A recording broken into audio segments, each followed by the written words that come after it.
The following program is intended for mature audiences. A democratic republic of sports. The Sportsocracy with ESPN Asheville hosts Tank Spencer and Jeremy Greene. Welcome into the Wicked Weed Studios, wickedweedbrewing.com. Drink different. I'm Jeremy Greene. This is Brian Haynes, and we are here with the Miami Dolphins 3-round mock draft. Miami has a lot of draft capital. Frankly, the AFC East has a lot of draft capital outside of Buffalo and New England. This is a draft that I think Miami is differently positioned. They can do a lot of things. Sitting at 6, they can get a weapon for Tua. They can get the best offensive lineman in this draft as things currently sit. Brian, if you were the GM of the Miami Dolphins, what would you be looking to do at number 6? I think you got to protect Tua. Offensive line is 100% a need. They did have 3 rookies that played on the line, and they gave up too many sacks last year. I think if you're going to go with Tua, you got to protect him.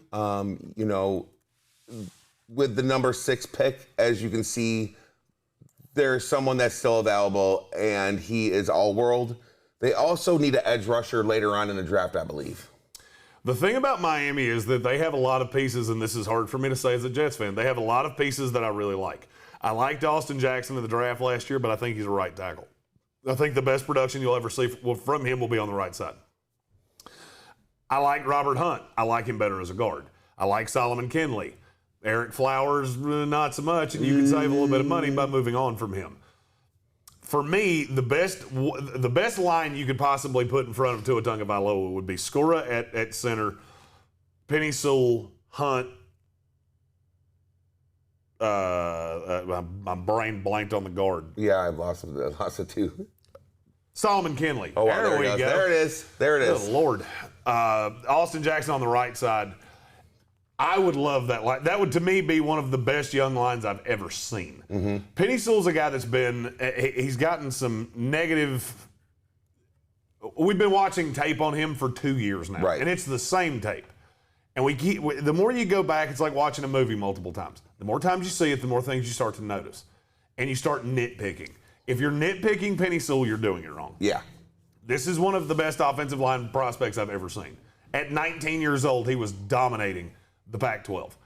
Perfect size. I see Walter Jones, former Florida State Seminole, Seattle Seahawk. When I watch Penny Sewell, I understand they throw a lot of screens, and I get that.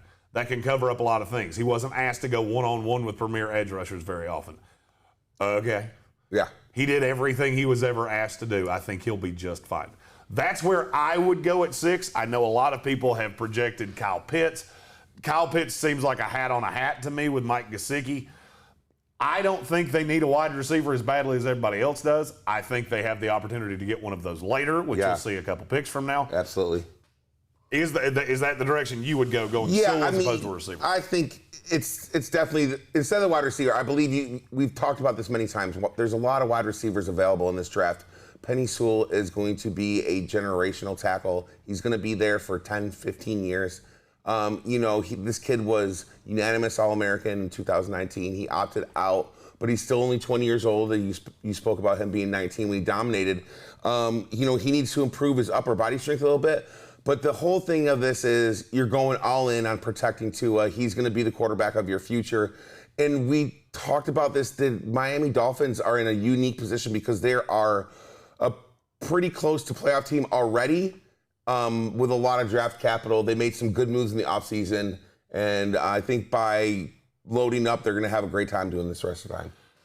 My second first rounder for the Miami Dolphins comes in at 18. I took Jalen Phillips. Now, I understand there are a lot of red flags with Jalen Phillips. Injury history, this kid's already retired once because of concussions. Everything that happened at UCLA, he was still also one of the top talents in the country coming out of high school, and we've seen the flashes of why. This is, to me, one of the best pass rushers in this class, and I think he scheme fits Miami. I think he's so mobile, he's so raw. There's so much power with him that you can do multiple things with Jalen Phillips. Yeah, absolutely. He's one of the, as far as the edge rushers go, he's obviously up at the top. He is someone that jumps off of the screen when you do see the tape on him. He plays with a high motor, very athletic. I think if he can be wrangled in, I think that you can use him in multiple different positions, and I think that he can run it out. I'm a real big fan of Jalen Phillips. I know there are things about him that, like I said, concussion history, on and on and on, that you could keep doing. At the end of the day, when you're the Dolphins, you can take risks like this. This team's so good that you don't have to settle for the higher floor or anything like that. Jalen Phillips, if you told me that one generational pass rusher came out of this draft, I would bet a considerable amount of money that it was Jalen Phillips. For sure. With their pick in the first pick in the second round, they take Rashad Bateman, wide receiver out of Minnesota. Brian, I'm going to let you give your narrative on Rashad Bateman because mine's a little played. I'm still going to give it. And I hear you. Shit for it, but it is what it is. Yeah, Rashad Bateman's got NFL size and pro-ready hands. The few knocks that I have on him are going to be he has trouble ball tracking and adjusting on deep throws. But I do believe this kid has a place in this league, and I do believe he's going to be a starter week 1, 2, or 3. I think he's going to prove that he's going to be out there. And Will Fuller gets hurt very often. I know they picked him up in the offseason. Devontae Parker has some injury issues too.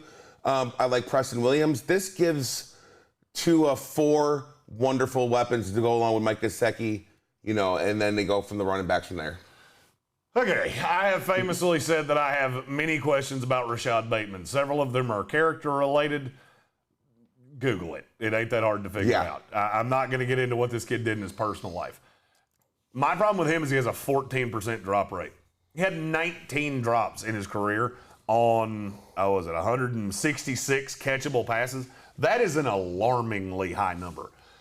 If he catches it, he's very good with the ball in his hands. I think he's a very talented receiver. He is a big, big risk. I like the body. He's not overly athletic, but it's fine. He's not a marvel that's going to run a 4.25 or anything like that. He's just a very good receiver. He strikes me, to be honest with you, my best comp to him might be Devontae Parker. Right. I just can't get over the drops. It's one of those things that I see guys drop balls in the NFL or in college football. You're going to drop them in the NFL. He also had a very poor contested catch rate. That bothers me. All of those things bother me. However, if you can coach him up, the beauty of Miami is that he's not expected to be. What would scare me about Rashad Bateman is if he went to a team like, say, the Jets or somebody like that. I'm trying to think of teams. New England. Teams in this division that need receivers. Right. Need him to play. Need him to be a 2 immediately. That would scare me. Yeah. Miami, he's a 4. Yeah. Not a lot of pressure. You can limit his snaps early on, get him acclimated, and I think that's his best chance to succeed in the NFL. With their second pick, this is one of my favorite guys in this draft, and good God, there are very few places I want to see him less than Miami. Javonte Williams is a super talented running back.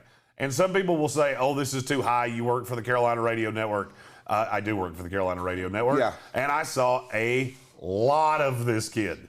He's otherworldly talented. He's one of the few running backs in this draft class that I look at and say, he can be a 3-down running back.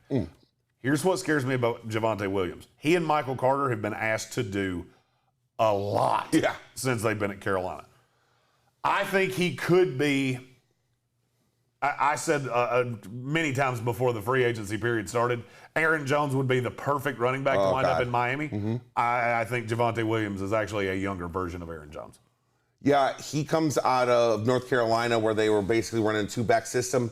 So they were asked to use a lot, but he actually only had 366 carries in his career.